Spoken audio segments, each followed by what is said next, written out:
ये भारत और 140 करोड़ भारतीयों का सम्मान है।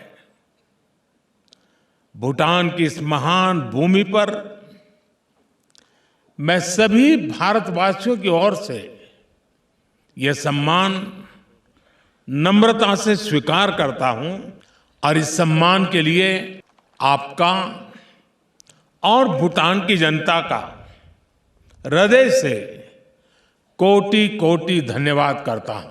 पारो अंतर्राष्ट्रीय हवाई अड्डे से थिम्पू तक के 45 किलोमीटर के रास्ते पर भूटान के लोगों ने प्रधानमंत्री मोदी के स्वागत के लिए कतार बनाई। इस अभूतपूर्व प्रदर्शन से दोनों देशों के बीच गहरे रिश्तों की झलक मिलती है।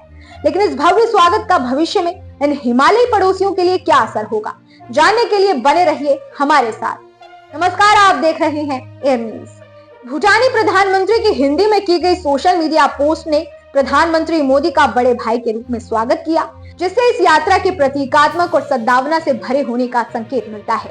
भूटानी युवाओं द्वारा भारतीय परिधान में गरबा नृत्य न केवल सांस्कृतिक एकीकरण को दर्शाता है, बल्कि दोनों देशों के बीच साझा विरासत और पारस्परिक सम्मान को भी उजागर करता है। समारोह में सम्मानित किए जाने के बाद भी प्रधानमंत्री मोदी के लिए सम्मान का सिलसिला जारी रहा। प्रधानमंत्री मोदी को भूटान के उच्चतम नागरिक सम्मान द्रुक गयाल्पो का आदेश से सम्मानित किया गया, जिससे वो इस प्रतिष्ठित पुरस्कार को प्राप्त करने वाले पहले विदेशी नेता बन गए।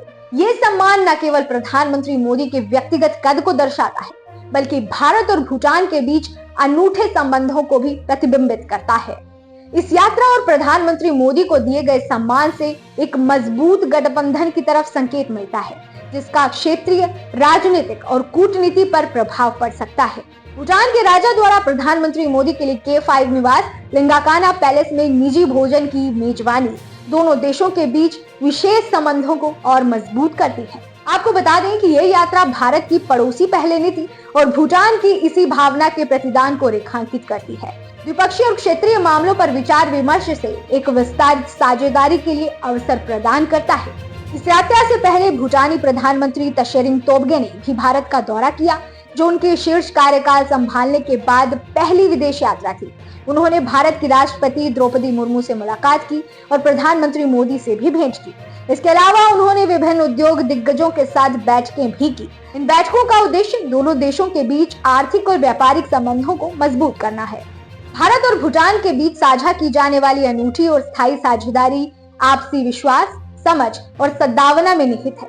इस यात्रा से दोनों पक्षों को द्विपक्षीय और क्षेत्रीय मामलों पर विचार विमर्श करने और अपनी असाधारण साझेदारी को विस्तारित और गहरा करने का अवसर मिला। इस यात्रा के भू राजनीतिक प्रभावों पर विचार करें तो ये स्पष्ट है कि भारत और भूटान के बीच गहराते संबंध दक्षिण एशिया के भू राजनीतिक परिदृश्य में एक महत्वपूर्ण बदलाव का संकेत दे सकते हैं।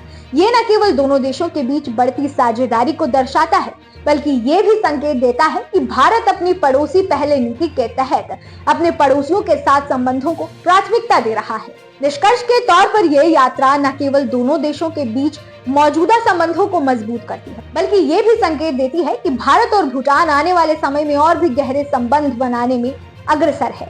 हमारी अगली वीडियो में हम इस यात्रा के दौरान हुई महत्वपूर्ण घटनाओं और उनके प्रभावों पर चर्चा करेंगे। क्या इस यात्रा से भारत भूटान के बीच व्यापारिक संबंधों में वृद्धि होगी और क्या ये दक्षिण एशिया में भारत की रणनीतिक स्थिति को मजबूत करेगी? इन सवालों के जवाब हम अगली वीडियो में तलाशेंगे। तब तक के लिए नमस्कार। आप देख रहे थे एयर न्यूज।